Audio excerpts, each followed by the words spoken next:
So, Buju, Wawaganiquen, Indigenous, Makwan, Adodam, Bingwe, Niashi, Nishnabek, and Donjiba. Just like to welcome everyone. My name is Cora McGuire-Surratt. I'm the Chief Executive Officer of the Ontario Native Women's Association. And I just want to welcome you into our space here in Toronto for this really amazing event that we're looking forward to today. This is the announcement. So before we begin, I'd like to do a land acknowledgement. It's always interesting being an Indigenous person doing a land acknowledgement and recognizing our ancestors that were here before us. And I also like to recognize our ancestors that are going to come after us, because that's the work that we're doing here today. So for Toronto, I'd like to begin by acknowledging the land of which we are gathered on as the traditional territory of the Haudenosaunee and the Anishinaabe. I'd like to give further acknowledgement and gratitude to the Mississaugas of the New Credit First Nation for continuing to care for the land here and taking up their responsibilities. The meeting place of Toronto, from the Haudenosaunee word, take Toronto, is home to many Indigenous people from across Turtle Island, which we're grateful to have an opportunity to work with, and that includes the First Nation, Métis, and Inuit people from all across our land. So for this, I want to welcome each and every one of you into our space as well. And so with that, I have a great pleasure of introducing a dear friend and colleague, knowledge holder, Shirley Gillis Kendall.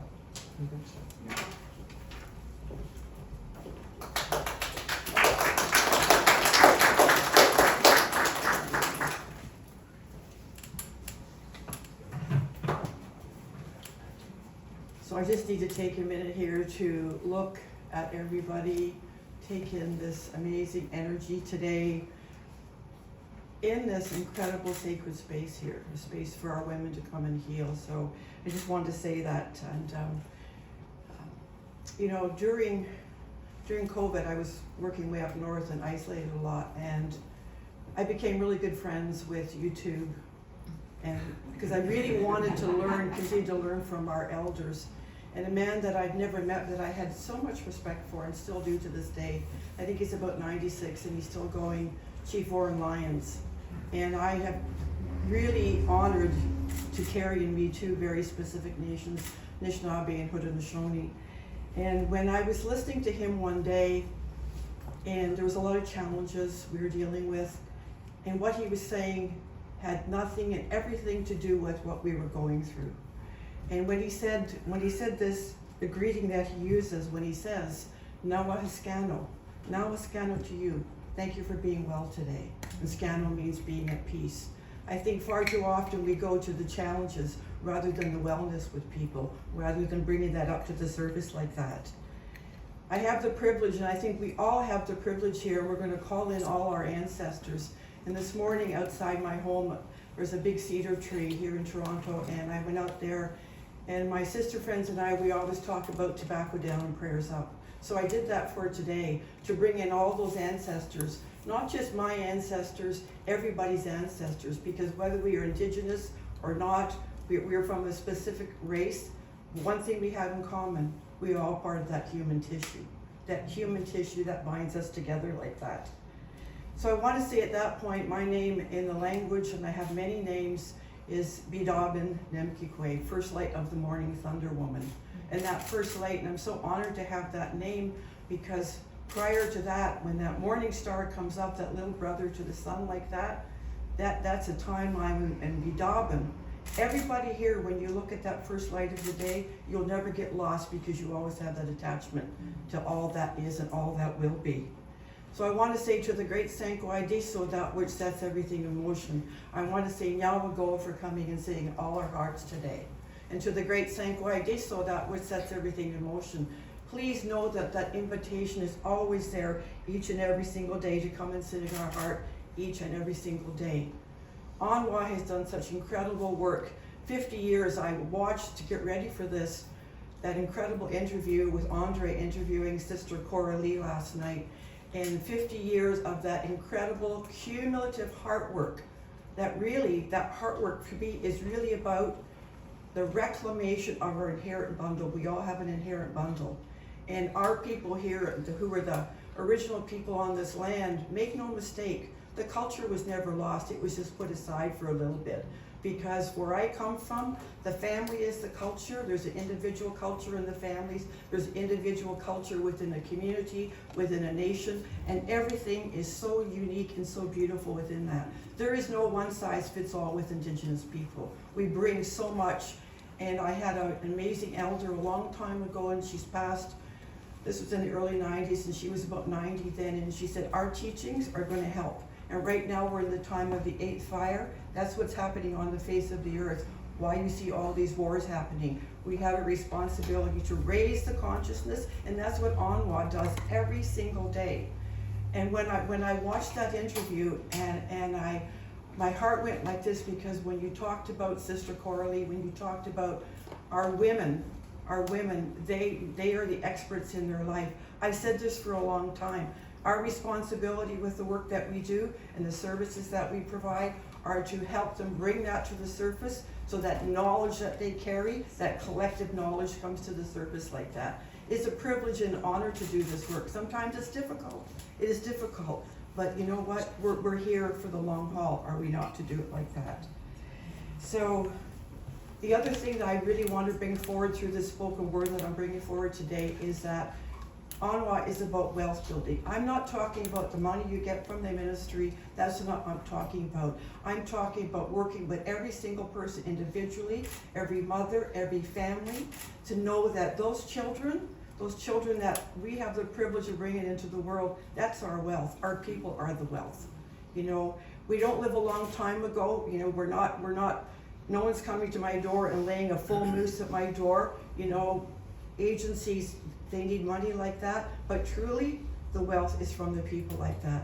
I want to thank ONWA for inviting me here today.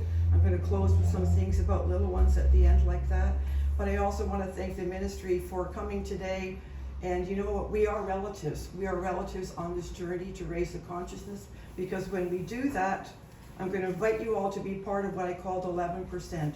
It just takes 11% of the human population to raise the consciousness to the point of critical mass, where true healing will begin on a world level. So now I'll go for your time. Blessings. Be fresh.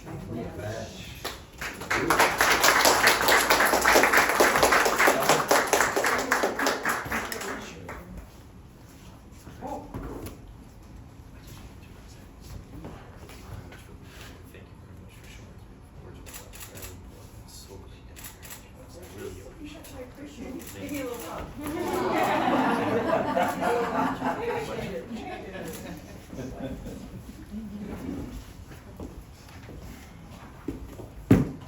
Hey, Rich, Meow and Go, Matt now, Marcy, to our sister Shirley, and to everyone here. And with that, I'd like to introduce our special guests here today, and some dear colleagues and friends, Minister Parsa and Minister Williams. Thank you.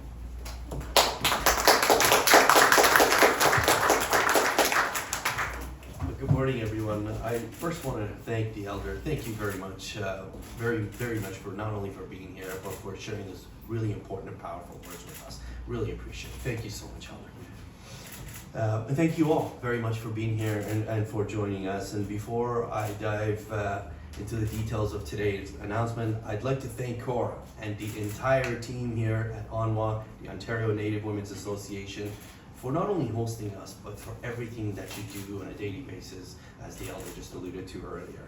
So great to see representatives here from the Ontario Association of Interval and Transition Houses, Ontario Coalition of Rape Crisis Centers, Family Services Ontario, Victim Services Toronto, Ontario Network Victim Service Providers, Aboriginal, and Ontario Network Victim Service Providers. Thank you all, every single one of you, for what you do to stand up against gender-based violence in our province. And I also want to thank the Premier and all my colleagues across ministries for making this plan possible. Very special thanks to my friend and colleague, Minister Williams, Associate Minister of Women's Social and Economic Opportunities, for her leadership and for everything she does. Thank you very much.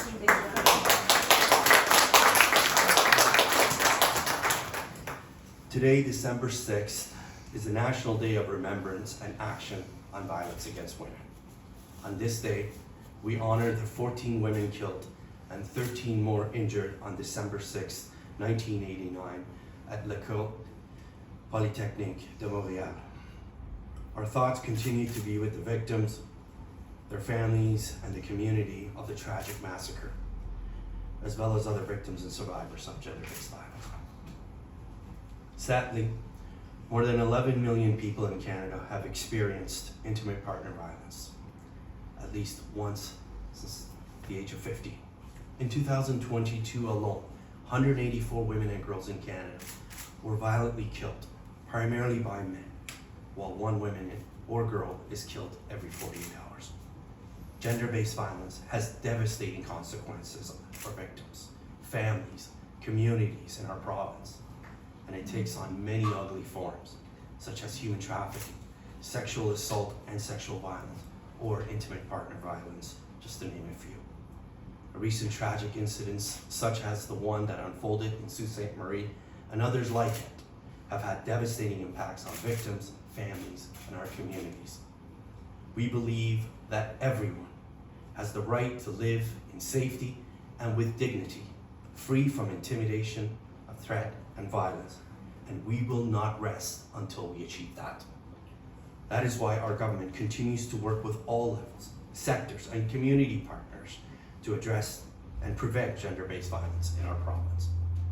Ontario is taking a stand and building a better future for women and girls in our province. We're focusing on prevention by intervening early, strengthening service coordination, investing in local, community-led, culturally responsive solutions, and working to promote healthy relationships and disrupt attitudes that lead to gender-based violence. Today, I'm pleased to announce that we are allocating an additional $18.7 million this year to support critical gender-based violence programs. This includes an increase in funding for 400 community service agencies across the province to stabilize the sector to help them continue to deliver services and programs for women and children in need, many of them that are here this morning joining us. The funding will help to empower women within the programs and skills they need to achieve financial independence, something that Minister Williams leads in our ministry and our government and has done an amazing job alongside many of our partners. We know that early intervention is key to minimizing the impact on women, children, families, and communities, including those living in Indigenous and rural communities, and others that are disproportionately impacted by gender-based violence.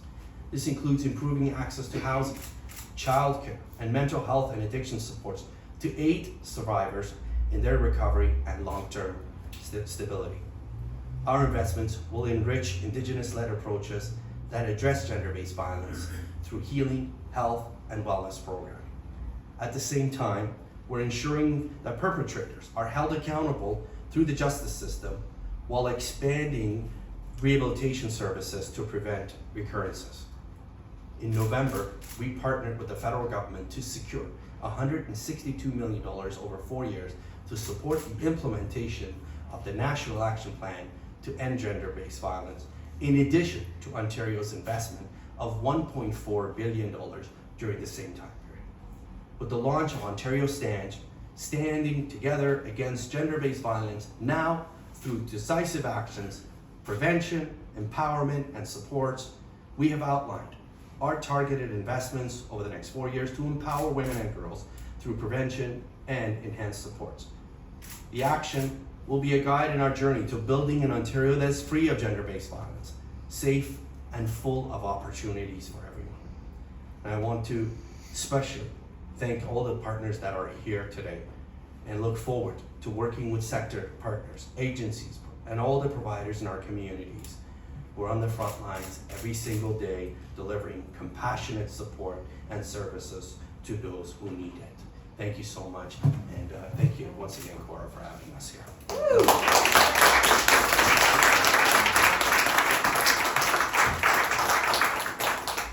Thank you so much, everyone, and I'm really glad we were able to clap just now, because I think some of us wanted to clap when you were speaking and sharing the announcement, but this is a great thing to hear, and so I just want to say thank you so much. And As Minister Parsha mentioned today, is the National Day of Remembrance and Action on Violence Against Women.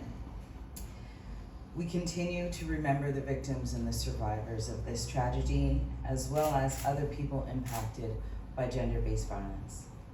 The significance of this day further demonstrates the importance of this announcement and the release of this action plan. As Ontario's Associate Minister for Women's Social and Economic Opportunity, my work focuses on empowering women to thrive at home, in the community, and in their careers. So today's announcement of $18.7 million in one-year funding for this action plan will bring us one step closer to preventing gender-based violence and addressing the root causes of it. Under this plan, we are investing in supports and prevention initiatives such as culturally responsive education programs and programs like the Women's Economic Security Program and the Investing in Women's Futures Program that provide employment, pre-apprenticeship, and entrepreneurship training to low-income women and women in need. Our government knows how important it is for people affected by violence and exploitation to find safety and receive the supports they and their families need to heal and move forward. And we also know and understand that the root causes of violence and stopping violence before it occurs is the most effective approach to ending gender-based violence. We've all heard it, worked in this field before, we want to work ourselves out of a job, right? Right. So our government's plan, Ontario Stands, standing together against gender-based violence now through decisive action, prevention, empowerment, and supports, will include prevention-focused actions and enhance supports to survivors and their children, and help them access immediate services they need while reducing the long-term impacts of violence. It will provide educational supports for men and boys to change behavior and break the cycle of violence. It will help build safer, healthier communities. We say women are the heart of a home and a community. And supports for women's well-being and economic opportunities. And this is very important for me. I worked in this sector for quite some time. And it's crucial that when we see women who are trying to leave a violent situation or trying to rebuild their lives, oftentimes they feel like they can't leave because they don't have the finances to secure and take care of themselves. Or they've been emotionally abused so much that they don't feel that they have the strength or the confidence to be able to take care of themselves and their families when they leave. So that's why in my role, I believe investments under this action plan will include funding and existing high-impact economic opportunities and empowerment for women that are crucial to the prevention and supporting women impacted by gender-based violence and their families. We've heard from sector partners, like many of you in the room, about the pressing need for prevention and long-term action to support women and children impacted by intimate partner violence. And we look forward to working with stakeholders and Indigenous partners on the implementation of the Ontario Stands plan. And we continue to build an Ontario that is free of violence and provides women with the support, encouragement, love, and empowerment that they need to feel safe. Because I believe it, and I always say it, that when women succeed, Ontario succeeds. Yes. So I'm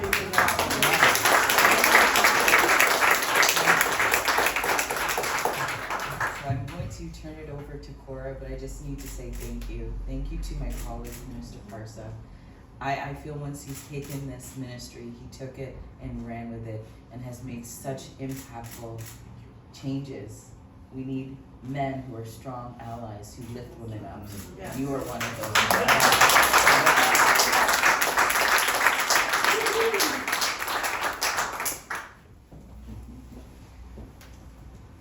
I must agree. I must agree with everything both of you said today. It's going to be a rare occurrence where I'm going to agree with both of you. I would just like to, acknowledge, the work that we have to do here together. We've got many systems and communities and services here together. We have our government relations, we have our Indigenous community, and it's going to take every one of us to be able to work together to create safety for women and for community. I myself am a survivor of violence. I've spoken out about it on occasion when I feel it's necessary. And I'm also a family member of a murdered Indigenous woman. My cousin Jamie McGuire is an unsolved case out of Winnipeg. And so the work that we're doing, as we talk about our heart-centered leadership and our heart-centered work, that's provided me with purpose in life. My purpose in life is about how can I make this world a little safer for my grandchildren's grandchildren. And that's the heart-centered leadership that we do as Indigenous women. And many of us who work in the sector, I'm sure, have very similar stories about our purpose in life and the reason why we do this work. And so I think it's like days like today, the work that we do is heavy, it's hard, it's difficult. Many of us know a lot of cases. We are sitting in a room today where I see on the wall, "No more stolen sisters." And, that's really what the work we're doing here is, because any community that's safe for it to be an Indigenous woman, it's safe to be a woman, it's safe to be anybody in that community. And it's going to take women, like you said, to build our communities up. I'm really honored to be able to do this work here today with our partners. I'm also very happy to hear that we're looking at investments into Indigenous women's systems, because that's, what we need as Indigenous women is very unique and different than our non-Indigenous sisters. And we've seen the data and the statistics on what happens when we invest into Indigenous women's systems. And the last strategy we worked on together, I was talking to the minister a little earlier on the anti-human trafficking work we did together. And from the beginning of that strategy to today, we've helped support almost 1,900 Indigenous women to safely exit from human trafficking.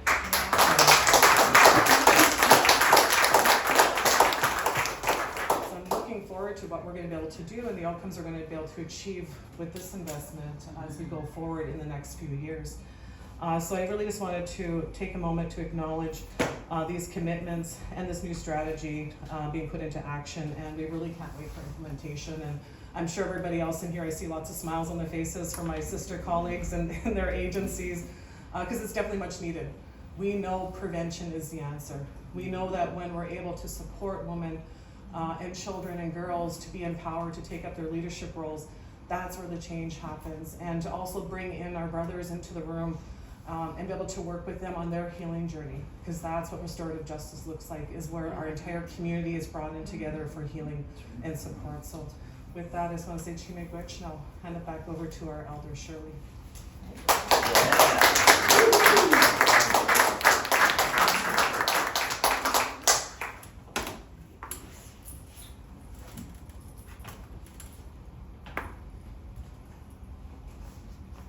So much emotion. I love it.